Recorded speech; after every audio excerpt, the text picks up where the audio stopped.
Most organisations say that they want safe, respectful workplaces, but when it comes to preventing sexual harassment, supporting those that are impacted, and making reporting systems that actually work, many still get it wrong. Today's guest helps businesses move beyond compliance and into real culture, and she's here to unpack what that looks like in practice. I'm Sim Payne Powell, Fractional HR Director, Chartered MCIPD, and over the past 25 years, I've worked in senior HR globally across 16 countries, partnering with founders, leaders, and in supporting employees to build workplaces that they actually love. I'm here to challenge bad HR, the kind of HR that protects systems instead of people and gives my profession a truly bad name. Today's guest is Chantal Cross.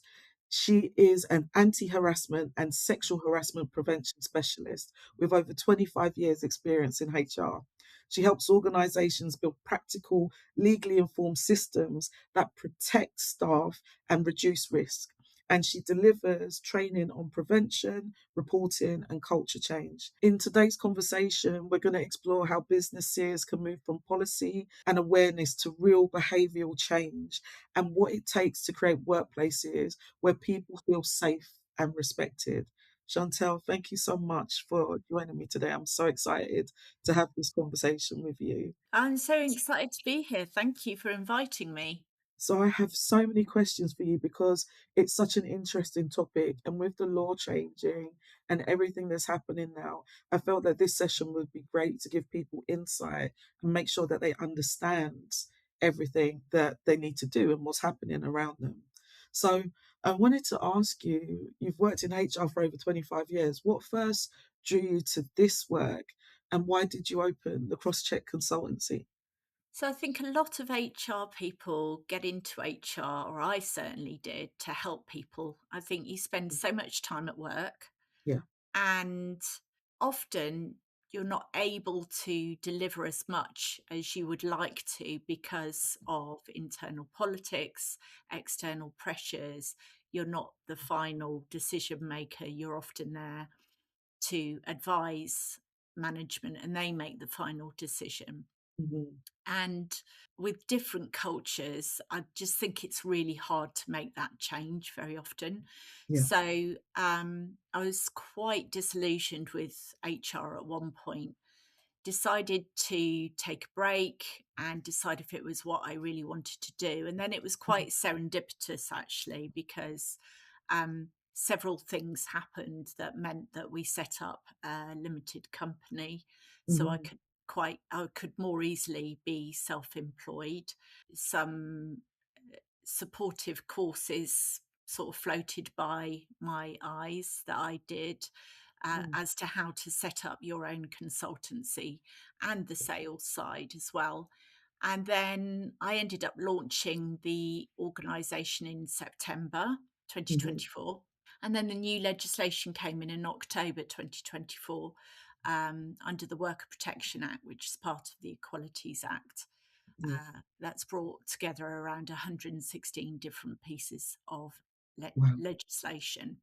And that introduced the duty to prevent, for employers to prevent sexual harassment at work. Mhm. And I just really resonated with that. I mean, I'm fortunate. I haven't had any really bad experiences, Yeah. but I have definitely. I don't know any women who haven't experienced sexual harassment in one form or another. And Yeah. actually, if you look at 18 to 34 age group, about 95% of women have experienced some form of sexual harassment or abuse. So it's so widespread. And I just thought, I can really make a difference here. Yeah. And I've always found sort of employment law very interesting. And so I just thought it was work I could do well and work I could do with passion. Mhm. I love that. Absolutely love that. That stat where you say like 18 to what was your top age? I think it Uh, was 34. 34. And you take me back to a memory that I have. I worked at a company which I will not name. I was about 19 at the time, and there was a person there that used to harass all of the girls, and he would grab us. in the corridor and kiss us and do horrible things. And it was that time where, like, you weren't safe enough to be able to report it. And people were scared to go to the toilet Mm. because, like, you didn't know if this person would be out there in passing at the same time. You know, we'd either call each other and go together, or you'd end up holding it all day, which is awful Oh, because, like, it's awful. it's people go through so many things. And when we said we were going, I asked you to have this conversation, that my memory immediately went back to that, because I want people to know that they don't have to tolerate it, and there are pathways, and there are people such as yourself that can signpost, help, and do all of those things. You know. Do you know what that takes me back to? Mm, So I was 16 and I had a holiday job. mm, We used to call it the holiday rip-off, and it was a kind of like a cafe on the beach. I remember the boss used to have kippers in the morning, random, I know, but he used to chase my friend around the kitchen with his kippery hands. She used to get put in the bin, and there was all sorts. There was all sorts, and those are only the bits that I can remember. And memory yeah, is not my strong point, but it's weird the stuff that sticks in your head, and that's it. that sort of leads back to the preventative duty, because actually, even if you're not the target of the harassment, even if you Mhm. witness it, um, there's still scope for challenge, legal challenge there. It's absolutely crazy.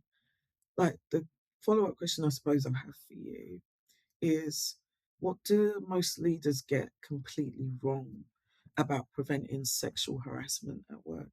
So, around 50% of my work comes from organisations where something has happened. Hmm. So, I think it's hard to pick just one, if I'm honest. Yeah. And this is not to say that there aren't really good employers out there, or employers that just don't know how to tackle this but are committed to making that change. Hmm. But I think one of the main things that I see is just a real misunderstanding about the duty, whether it applies to them, and not prioritizing it. Yeah. Most employers just don't understand how wide it is. Like, I went to a networking meeting, and I was talking to this chap. Said, "Oh, how many employees have you got?" And he goes, "Oh, there's 6 of us." And I said, Mm. "Oh, have you thought about prevention of sexual harassment?" And he said, "Oh, it doesn't apply to us because we're all blokes." So, oh, there's some shockers I've heard from people. The reactions are quite interesting to this duty, I have to say. So Mm. that's one of the main things that I see. So, when you go into an organization, what are the first signs that the culture is making harassment more likely?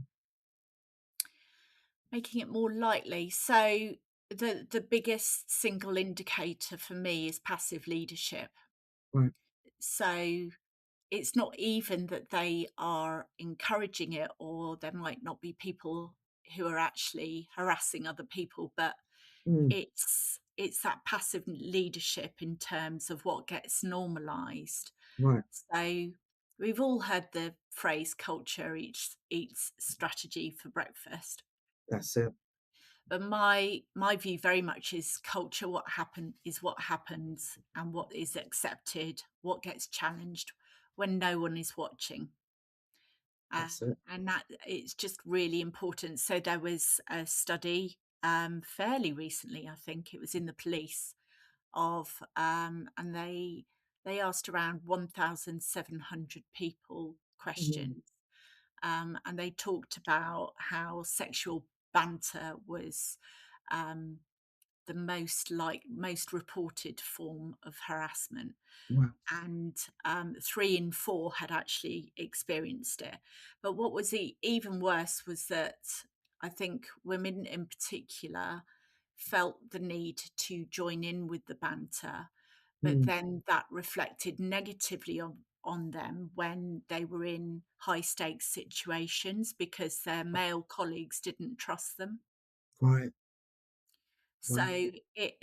I think that's just a perfect example of how this kind of work can actually undermine the very thing that you're trying to achieve and Hmm. put people at risk. That's actually quite scary because you're kind of, if you do, you're bad. If you don't, you're bad. Like there's a no-win situation in that. None. Yeah, yeah. Wow. And there's a common misconception that people who go along with banter are Hmm. then it's okay. But actually, it's a preservation, it's a survival instinct. And this is why this work is so tricky. So I Yeah. did some work in like a manufacturing background, and I was getting Mm. reactions like, well, you can't say anything anymore. This is, wokeism gone bad. And I get it, it's tricky. And I always ask people on my training, so with all this risk, should we just ban banter? Mm. And what do you think my view is? And absolutely not. I don't think we should ban banter. I think it's crucial for really good relationships, but Yeah. you have to be careful. Yeah. Not to You, overstep. well, Cross you the line. don't know.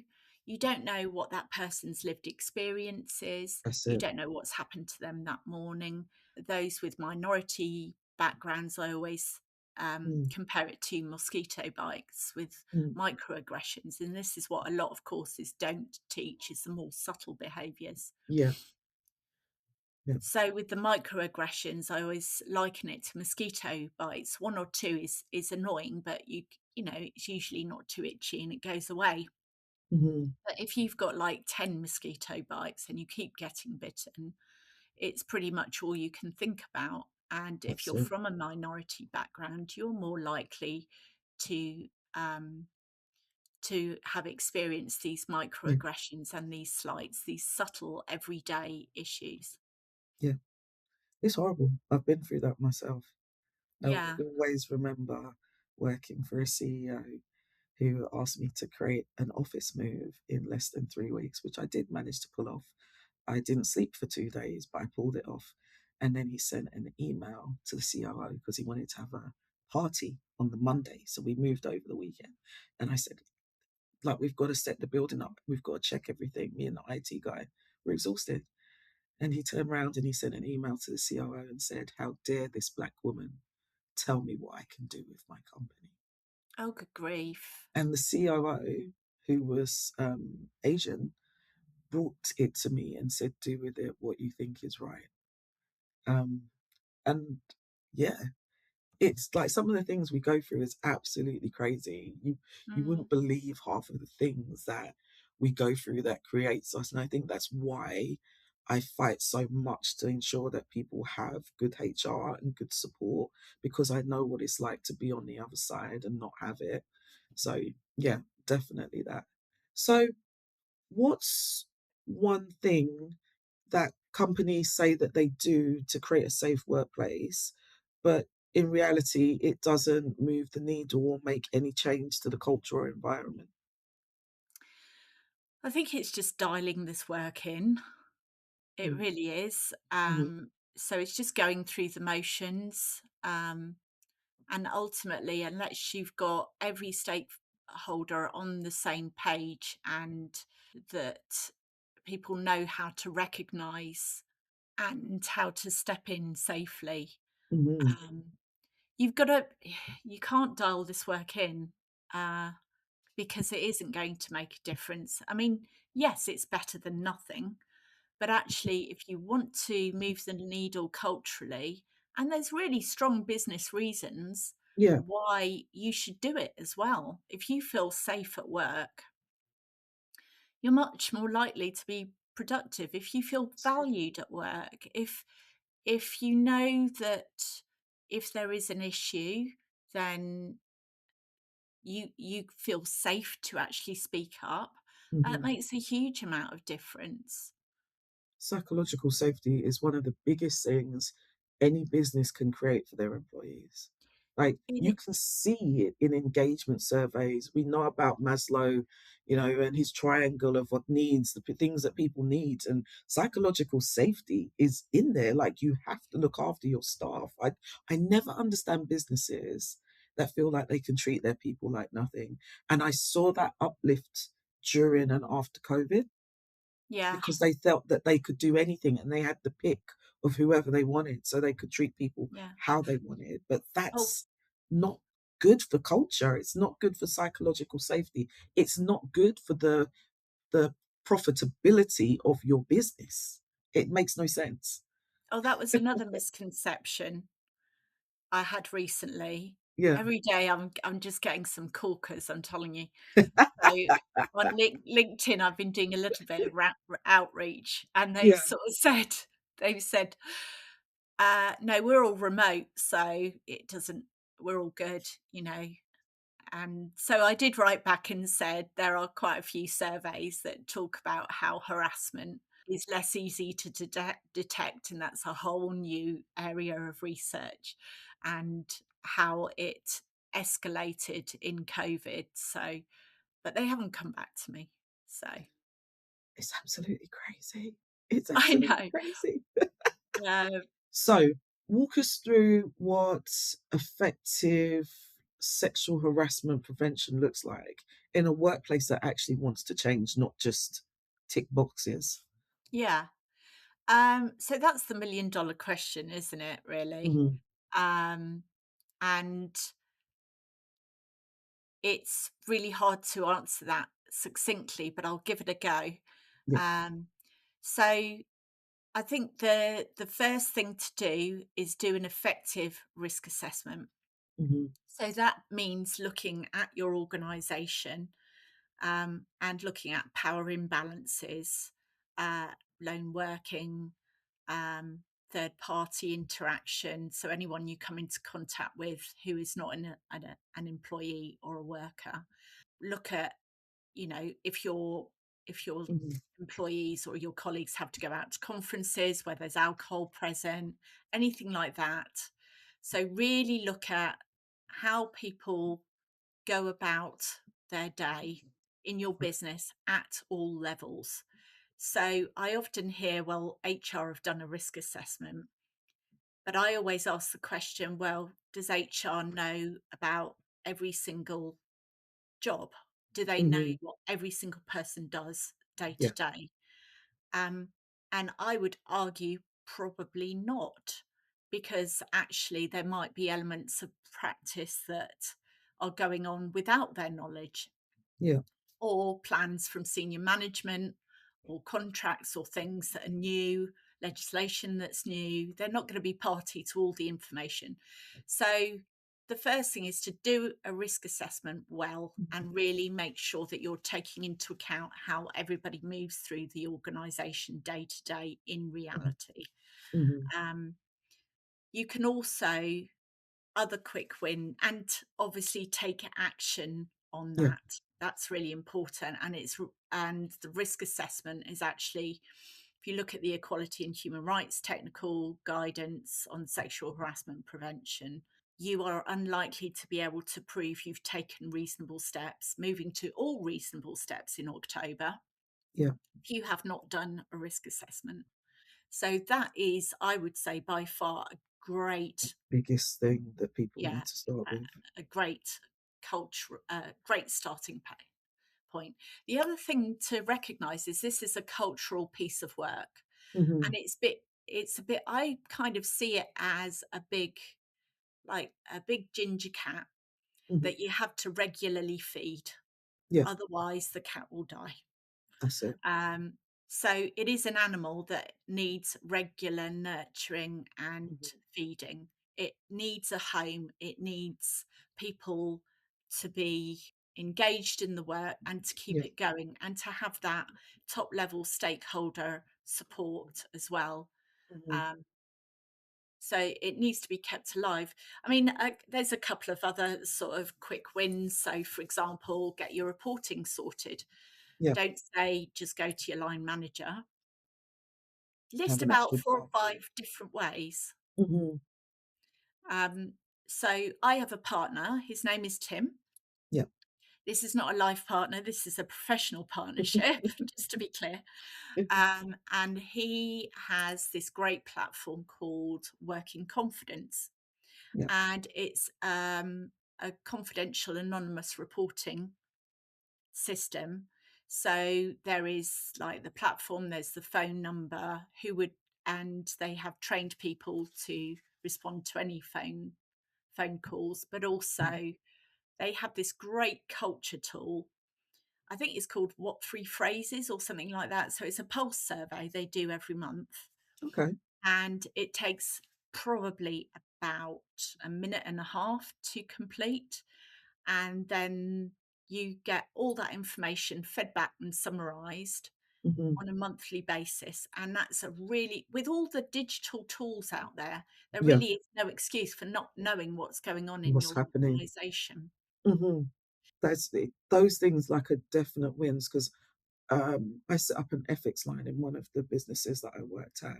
Because they were global, we had a global ethics line. So there was email, telephone, there were all these ways that people could get into it. And just as you said, like, it's not a one and done. It's something that you continuously Mm. monitor. You look at what comes in, you understand, is it a certain department? Is it a certain region? What's happening?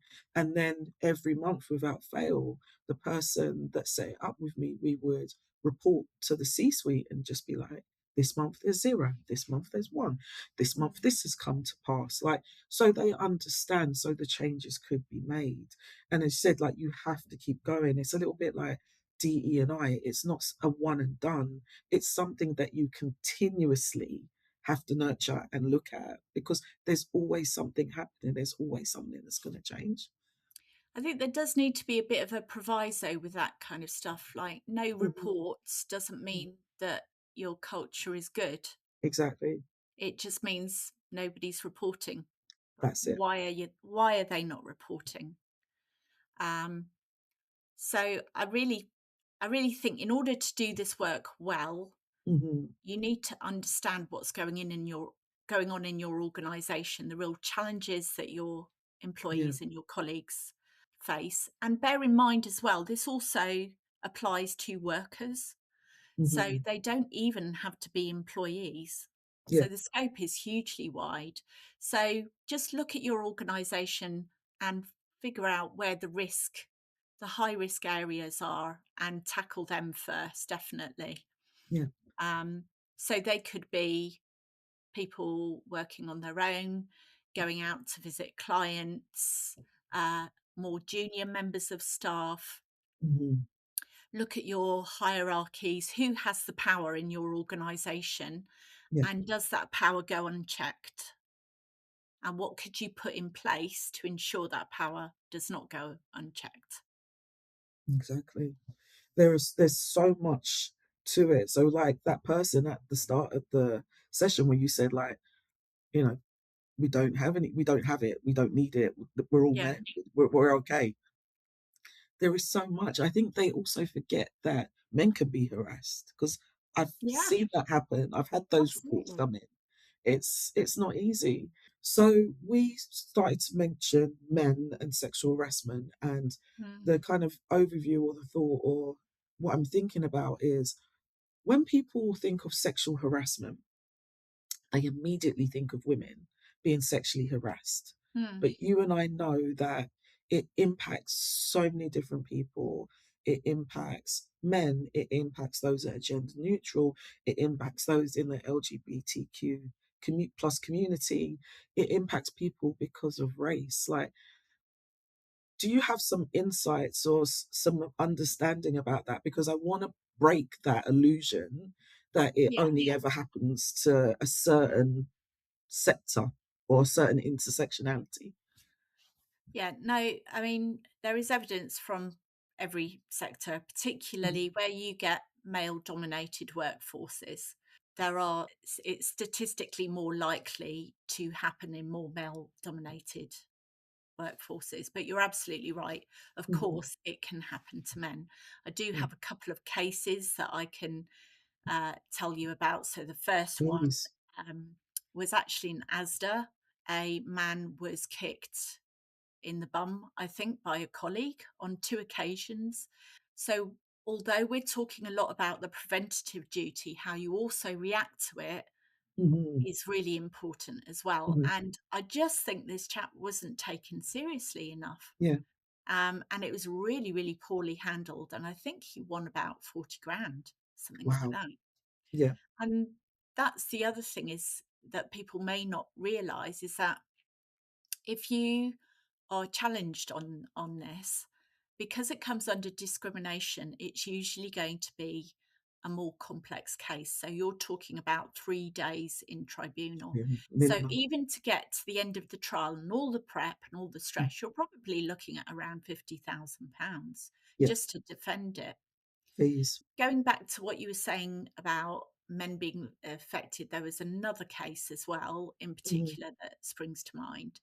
And this case was really interesting because it was a Mr. English and he worked for Sanderson Blinds in Hmm. Portsmouth, I believe their base. He was mercilessly teased by his manager. It started by his manager for years and years.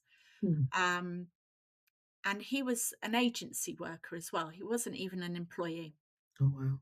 And he was teased about being gay, and this stemmed from his manager finding out that he had a Brighton residence. He had been to boarding school, and he joined in a lot for a long time. And he even went on holiday with some of the perpetrators. Hmm. But there was one thing that kind of tipped it over the edge to being unacceptable, and that's when they put the joke in the newsletter and it went wider than the organisation. Oh, Yeah, if you go down the checklist, so yeah. he didn't have the protected characteristic, which is being gay, Mm. and that was the view of all concerned. He went along with it for a long time, Yeah. um, but people do go along with it for because it's like I said before, it's a survival instinct. Survival. Yeah. They're hoping that you appease the harassers, Hmm. and um he didn't complain either. So the first they sort of heard of it, I believe, was at tribunal. So Right. that's the thing. It can be absolutely fine for ages. And then what tips it over is to being unacceptable. The Hmm. other thing you were talking about as well, about the intersectionality, there's not a huge amounts of data that I could find on this. Yeah. But I do know that uh, 7 out of 10 LGBTQ people have been sexually harassed at work. And there's also some evidence around, again, these two. If you look at the TUC survey, that's Yeah. really educational.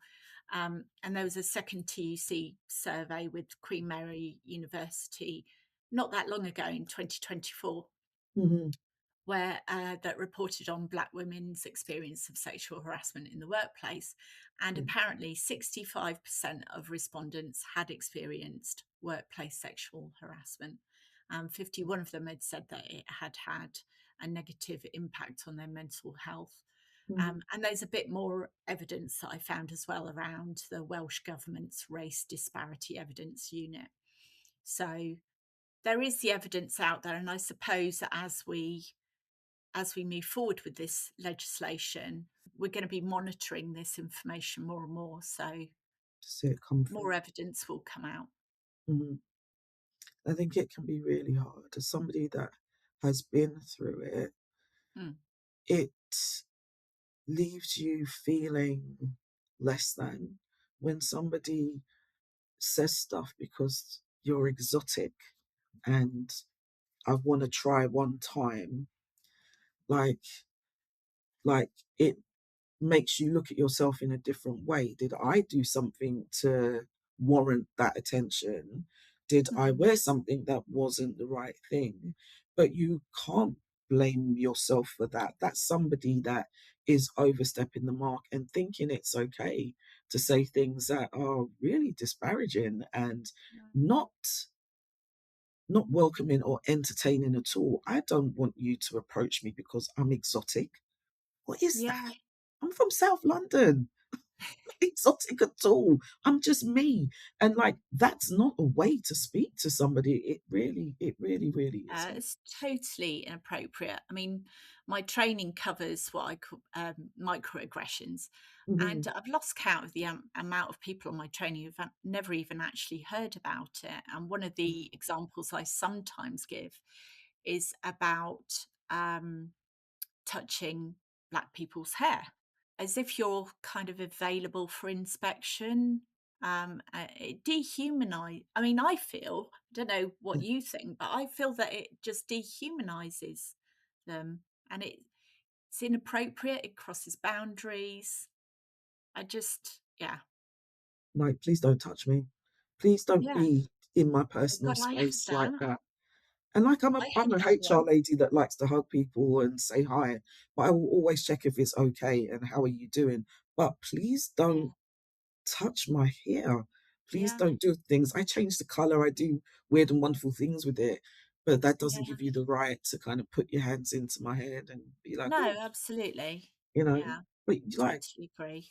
you, I'm glad that there have been changes because if this was 20 years ago, like I feel like it would be even worse, even worse. And it was Yeah, so embedded and so insidious in so many cultures that people saw absolutely nothing wrong with calling a person yeah. exotic or And touching their hair, you know? just going back to about how your mind immediately went to, well, was I wearing the wrong thing, or did I do something, or and I Mhm. think that there's a brilliant organization called Hassle, Yes. and they are everywhere online, and I very much recommend that you go and look them up. Mhm. And they are challenging the root causes of harassment. So their remit is a bit wider than Mhm. just um, specialising in uh, workplaces. Yeah.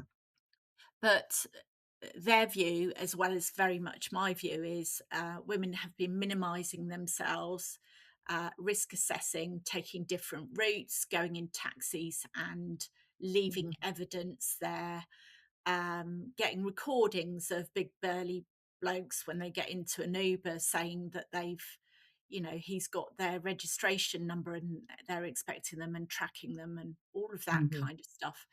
Mhm. But we still have the problem. Yeah. So what's missing again is men. Men perform for men, Mhm. and again, is what gets normalized.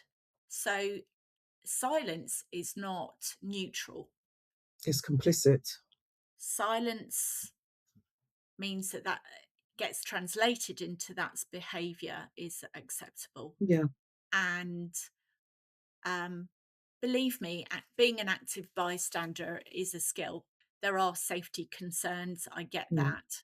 Mm. Um, but this is why I love doing the work that I do, because everybody Mm. who leaves my training comes out with those skills. I love that. I think that it's a really great thing. You know, it's so weird because whenever you see the videos online, or social media of women that might have been harassed or somebody that's harassed, it's never the guys that stand up to help. It's normally the smallest Yeah, woman on the train, yeah, literally getting between people and taking that risk to protect somebody because they know that they need help. More than likely because they've been yeah. through a similar thing and they don't want that person to feel alone. And it always confounds me every time I see videos like that. Like, there are like six guys sitting here. Nobody's been an ally and stood up. I You I know? totally agree. Um, but I am seeing some shoots of growth and some Yeah, really positive changes going I'm on. glad. I'm glad. Like going back to Hassel, Hmm. they've got over 1,000 male ambassadors, and they have they have a men's group that they meet up with, Hmm. and so many men are now, I see it more on social media as well, are talking up. There's some great guys doing amazing things like Andrew Bernard as well, Hmm. or Bernie. He goes into schools and he talks about the manosphere. and or the man box, as he likes to call it, Mhm. um, to change those misconceptions. There's Lee Chambers, which I think we talked about Yeah. earlier off camera, Mhm. who has a whole organisation around male allyship. There are good people out there doing amazing work. I love that, and it's something that we have to remember in those moments where it feels like it's us against the world. Definitely Yeah, have to remember that. definitely. Tell me, how do you design training so it shifts behavior, not just kind of raises awareness and sits in the background? So that is a tough one, Mm, because obviously, particularly in large organisations, you do have to be mindful of like the economies of scale and where people are located and how many employees there are and that kind of thing. So it's really sort of mm, tailoring it to that sector, that environment, their needs. But it's really important that training is tailored for all stakeholders. yeah. So not just employees. And then you just give the managers investigation training. So it's about everybody having that core foundational knowledge, and Mhm, then other stakeholders having appropriate training. So, for example, in a school, I would have tailored training for the trustees or governors. okay. In a large organization, might be appropriate to have board level training, for example. I was Mm, talking with, and do you know what got me actually is that mm, you think global organizations have got this stuff sorted. You think really large, they weren't even on my radar. I thought, oh, they've got, they've got yeah, HR. They really don't. They really no, don't. This is hard stuff. This is hard stuff. yeah, Um, the other thing to mention as well, so if you're training the board and stuff, mm, they need to have actually throughout the whole organization, they need to have a shared language okay, of how to challenge safely right. and how to accept feedback is Mhm, so important because mm, you've got to build a culture that actually normalizes that. yeah, That takes time. I mean, a lot of the off the shelf e learning that I see is very short and very weak. It hits, even if you just compare it against the Equality and Human Rights Commission, which is the bare minimum, to be honest, a lot of the e-learning doesn't even meet those requirements. So right, they don't talk about how to step in safely, right. how to, and not just the bystander skills, but like dynamically risk assessing and what to look out for. Mhm, And some don't talk about wider harassment, which is important because the mm, third party element is coming in October. And on that note, some training doesn't even mention third parties. So the quality is is just not poor. out there. That's really poor. So that leaves a massive gap, Yeah. and businesses thinking that they're safe, that they've done everything that they should do, they've got this training, and not realizing that as a salesperson, you can send a salesperson to site, Mm, they can be harassed there, and you can be held accountable as a company. People are not mm. truly understanding that at all, and it's And big. also, the third party harassment doesn't just apply to sexual harassment, it's Yeah, all forms of harassment. So, yes, there's the preventative duty, but the third mhm, party element is wider again. yeah. Right? It's a lot for people to take on, and I think that they truly are not thinking about it, which is why I'm so happy that we're having this conversation today, because people need to understand. They really, really do. Yeah. Speaking on all of this and kind of thinking about these systems and things that people have to put in place, how should a business design a reporting system so it actually makes people feel safe using them? So it makes people feel safe. So there's a couple of things that spring to mind. So one of them is to have multiple different ways of reporting. If you've Mhm. got a larger organization, it would be helpful to have some champions trained. So, where that's additional training, not to investigate, but how to that people know that you've had some training and you're a safe person to go to. Um, but again, it's really a cultural trust thing. Um, if your senior leadership team are not walking the talk, then nothing you do is really going to matter, if I'm There you honest with go. you. There you And go. also, but in terms of how you start to build that trust, I think doing that risk assessment work that we talked about before, Yeah. involving Huge. people in that work, particularly the third party harassment work, Yeah. and then, advertising those stories, I think is a safer way to start to build that trust. But it's really about how visible this work is and how visible the support is. I think I read somewhere that you've got to communicate stuff about 7 times more than you think you should. Yes. So, Yes. yeah, Everywhere. It needs to be everywhere. It yeah, really does. I yeah. was the chair. So I worked for a company that had an entity in India, and they're taking sexual harassment very, very seriously. They launched POSH a while ago. So that was the prevention of sexual harassment. You have to go through official training with lawyers. Yeah. It has to be signed off. You have to appoint a POSH committee with a chairman. So I was the chairman. We had Oh, to have training like every 3 to 6 months. We had to do reporting on it legally for the entity in India. And I think this is where we need to get to in the UK. You have to have somebody that is in charge, somebody that has that key responsibility. Just like when accidents and stuff happen at work, yeah, the directors, the founders can be held responsible for that. And this needs to have the same level of responsibility and consequence. I hate using that word, or yeah, punitive measures to make yeah. sure that people are actually taking it seriously. You know? So actually, funnily enough, I've incorporated some of that into my marketing. Yeah. I read a book recently. This is my Bible at the moment. It's called All Reasonable Steps, and it's Oh, by okay. Dr. Nina Burrows, and she is phenomenal. Um, Perfect. and she talks more about how to make this work stick.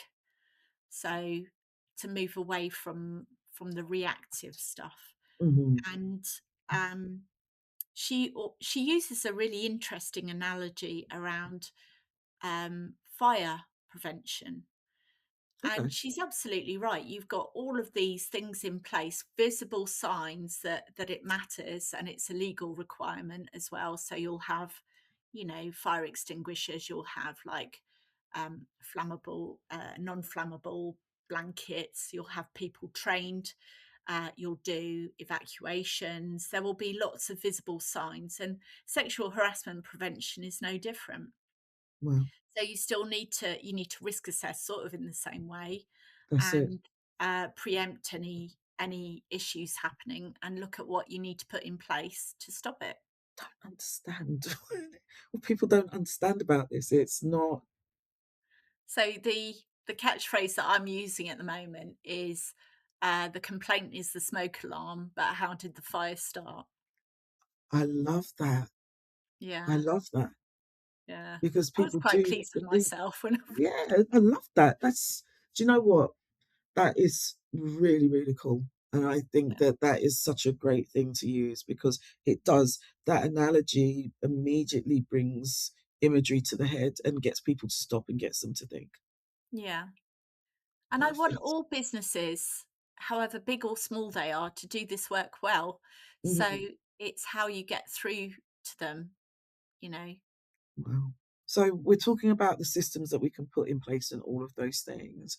But if a manager or a colleague um, sees inappropriate behavior, what can they do in the most safest and effective way as a bystander to support the person?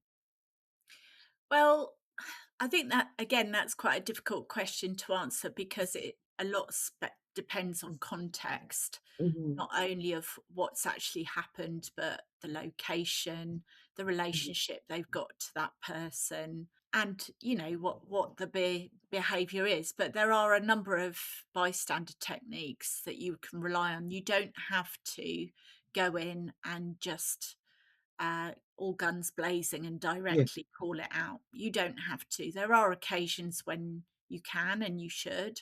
So that is going to be a judgment call. But there's a great video that I always refer to in my training, and it's by L'Oreal, Mhm. and it's about street harassment, and it's Mhm. about a minute and a half long. It's a Okay. really short, really short film, but it Mm. demonstrates the distraction technique of active bystanderism, Mm. and that can be a really effective way of Mm. disrupting the flow.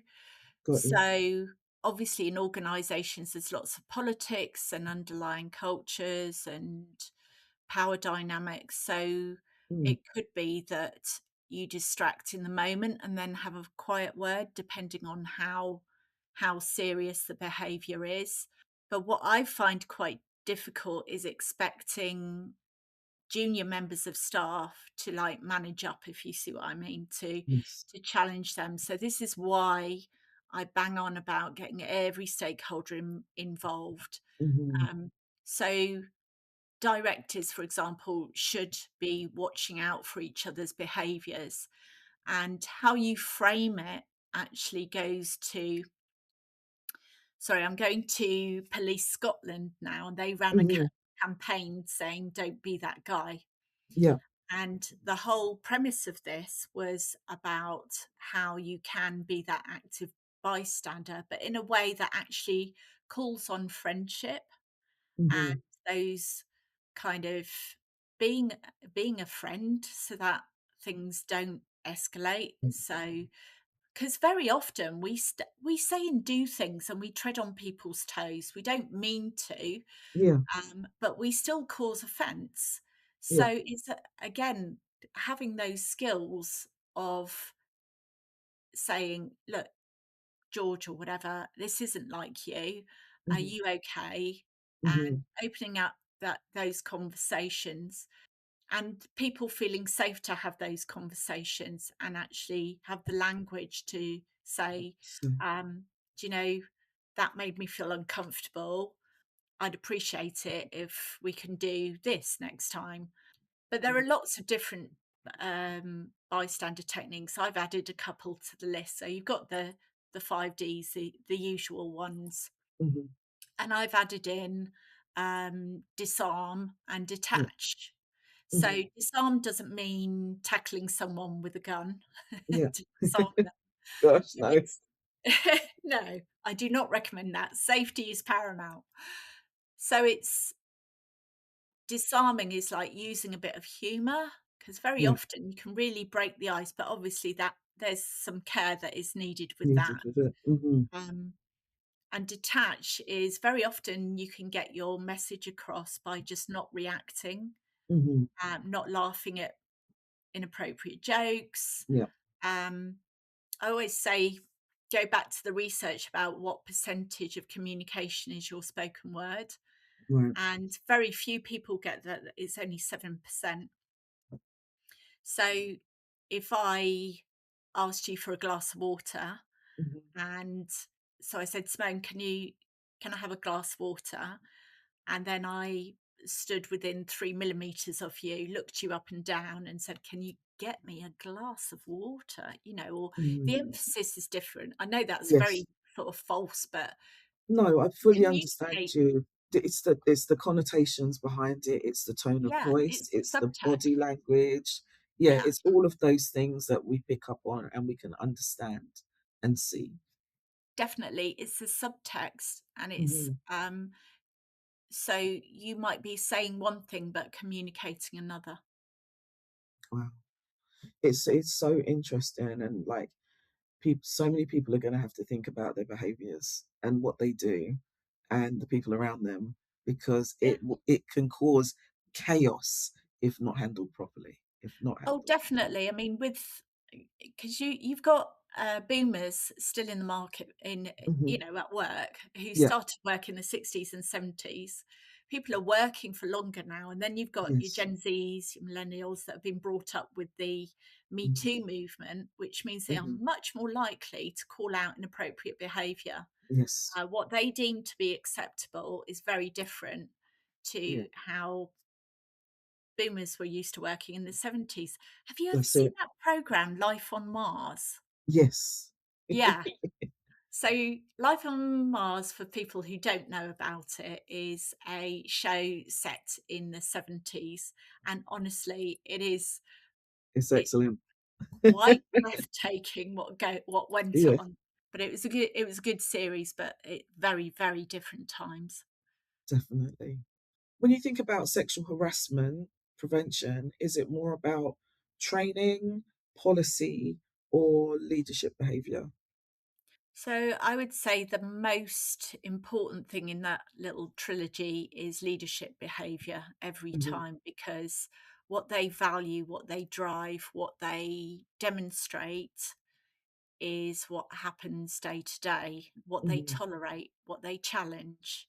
Um, and, training obviously builds the skill, but Hmm. leadership really is the foundation of all of that. Yeah, I think they have to model the behaviors, and believe me, I've worked for some senior leaders that I'm laughing, but it's serious. They don't model great behaviors, and then it ripples down through Absolutely. the company because of what they've done, and then they're horrified, like, why is Yeah. this happening? And you're kind of like side-eyeing looking, because you're like, what, you don't realize, like, Yeah. I'm sure I've had this conversation several times with you. I do This is think that, inappropriate. I mean, people do get into bad habits. We're all Hmm. human. Um, but, and very often, that's the thing with the microaggressions we were talking about earlier. Very Yeah. often, people just aren't aware that they're stepping on toes left, right, and center. But that doesn't excuse it. Unfortunately, intent doesn't matter in the eyes of the law. A That's it. tribunal judge does not care that it was just a joke, or that you Hmm. didn't mean to upset someone. Yeah. So it's the impact that really matters. Mm. And also, I was just thinking, you know, some people, and that could mean that they've got neurodiversity or something, they are less sensitive to social cues as well, Yes. to body language, to, Hmm. um, I mean, I'm ADHD, and I'm fully upfront about that. And I think Hmm. ADHD people, I understand, are particularly sensitive to, like, body language, changes in tone, Yeah, because a lot of ADHD people have rejection sensitivity dysphoria. that's So right. it's like they have this radar for negativity, Hmm. um, and that causes actual physical pain if they deem stuff to be. But anyway, I Yeah. digress. But the thing is that we do, it's all a skill. Hmm. Consent is a skill. Yeah. Again, I'm going back to Nina Burrow's book, and she Yeah. talks about it's a skill that needs to be developed, and consent just isn't just about sex. It's about the judgments we make, the Right. things that we say. We're negotiating with everyone all the time, Hmm. and moving through the world seeking consent. So it Yes. is a skill that you need to build up. Yeah. It can be so hard, and I fully get it. My son has quite severe ADHD, and the RSD is at a different level, and I can literally see when he's hurting and when he's in pain and when he doesn't quite understand, and having to explain things to make sure that he gets it, because like there's a whole different perception, and that's why so many businesses don't feel like they need it, but they do need to have, side note, neurodiversity training too. Like they need to Mm. understand that there's going to be a high percentage of people in their business, whether they've been diagnosed or undiagnosed and have a suspicion, that may need the support and may work differently and may need whatever training or whatever has been discussed in a way that Mm. suits them so they understand it and they can work through it and get to where they need to be with everybody else. Yeah, but I mean, I love talking to you because there's all these little fireworks going off in my mind. Mm, And I know we're going to come to what I'm developing yeah, for employers, but I'm now thinking, okay, it's not just stakeholders, it's specific groups of people and how they, understand this work right. and what barriers they might have That's it. to actually supporting this work so that everybody is working from, Yeah, pulling in the same direction. that's it. From the same sheet. Yeah. It's there's so much to understand and expand, and as you said earlier, like it's caring for something. It's like caring for a pet. It's like caring for something that you really, really, really want to, like a plant. You plant in the garden and you have to care for it and nurture it and Mm. keep it going. Like I got a little mini lemon tree in my garden, and you have to nurture it. I want to get lemons off the tree. I want to do that. It takes work to make sure, all the grapes that are in the garden, you have to nurture and water and make sure. And this is exactly the same. They will deliver something to me, but I have to look after them in different ways to make sure that they're successful. And I Yeah. think, as you said, there's a lot of businesses that take an easy shortcut.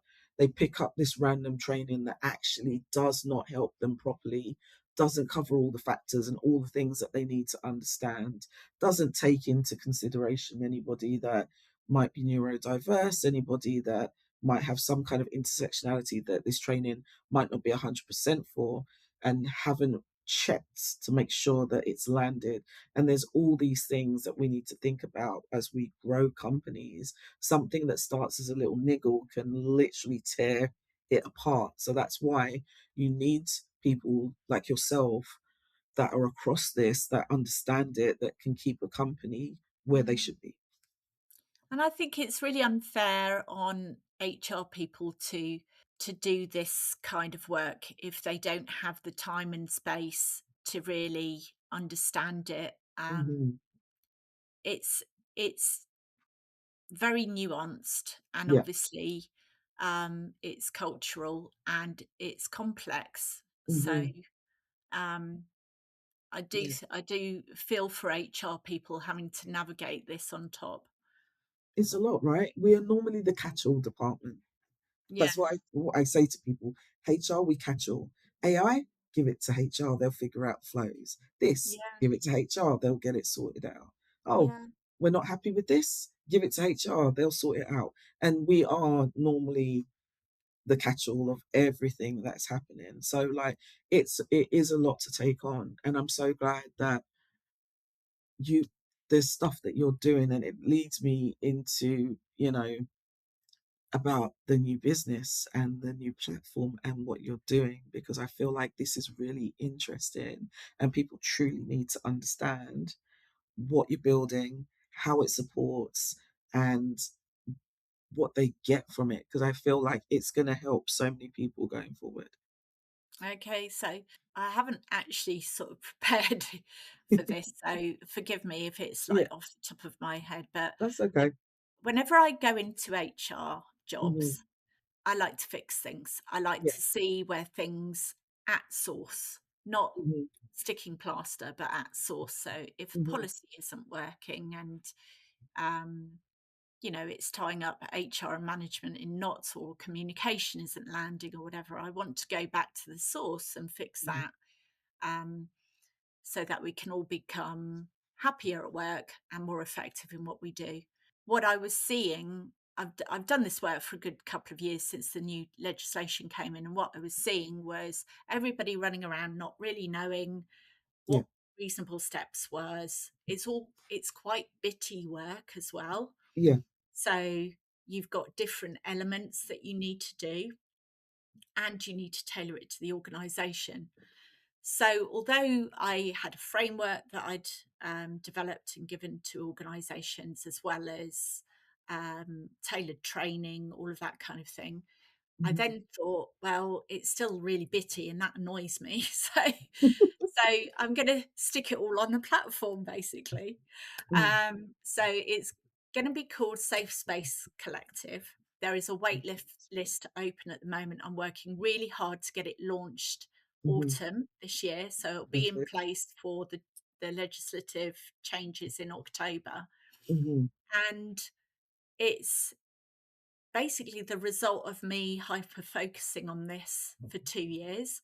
Yeah. So anything I think you need will be Mm-hmm. on there. There will be a phase 1 and a phase 2 Okay. because, I've only got so many hours in the day, Mm-hmm. but it's going to be something that evolves.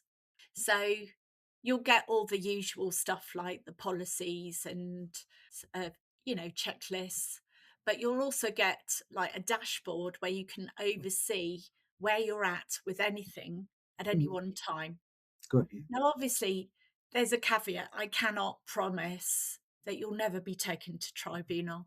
I Mm-hmm. cannot promise that you will have taken all reasonable steps Yeah. because there has to be some organisational responsibility there.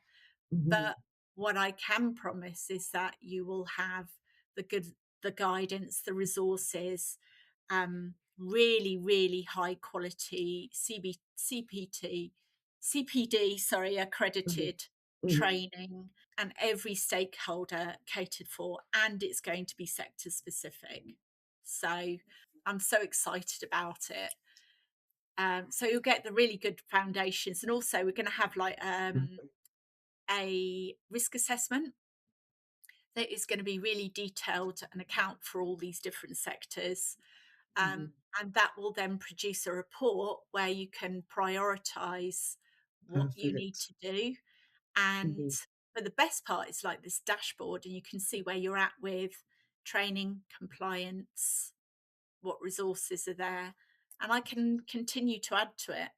So, and I've got Amazing. the most amazing designer who I've just paid his bill yesterday or the day before. So I am all in with this. I think it's amazing. I think it really, really is going to help people to understand the level of detail that they now need to get into.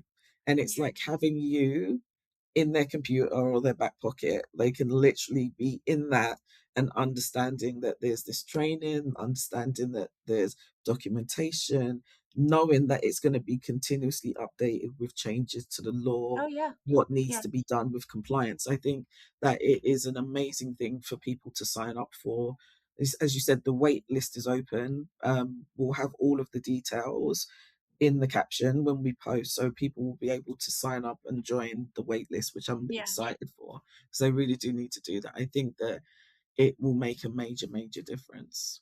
So um, just let me tell you about the wait list. Hmm. So just to let you know, the wait list is not a commitment in any way, shape, or form, but it Perfect. helps me see um, that people are interested, Yeah, and it will secure you a founder's discount.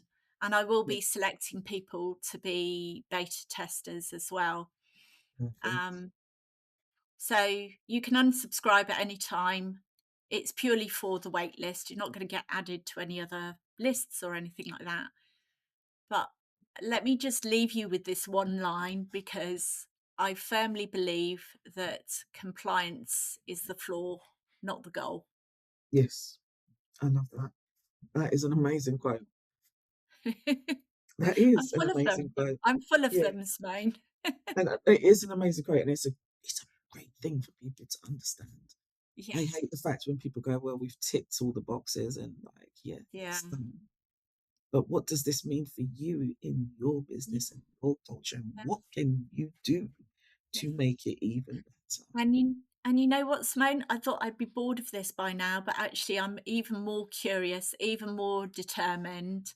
I think the tailoring for all the different sectors is so Hmm. interesting as well. Wow. I love it. I love it. I've got to make sure I've signed up and done everything. I think it's going to be so interesting. I think people will need it. I think what's going to happen is what happened when the first set of legislation came in. People just were like, yeah, yeah, yeah, yeah. And then it was upon them and they were like, shit. We Yeah. don't know Yeah. if we're compliant or not. Yeah. Those people that have Yeah. cases that are starting around about that time, I mean, um, to be honest, I don't think it's on a lot of business people's owners' radars. radar because they're already coping with all the other ERA changes that are coming Mhm. in, and they are a huge amount Yeah, of so a changes lot of coming work. in. Yeah. And this is just another thing. I mean, and they've got their day to day stuff to do. So I really wanted to also make this accessible for all business owners. And the other thing that I want to do as well Mm-hmm. is have a kind of pay it forward Yeah. element. So so the idea I've got is that organizations will be able to nominate an organization doing good in the Hmm. world for free or discounted membership. Haven't quite worked out the details, but Yeah. I definitely want everybody to have this as accessible. I love that. I think it's going to make such a difference, and I'm so excited for you for when the platform launches. It's going to be amazing.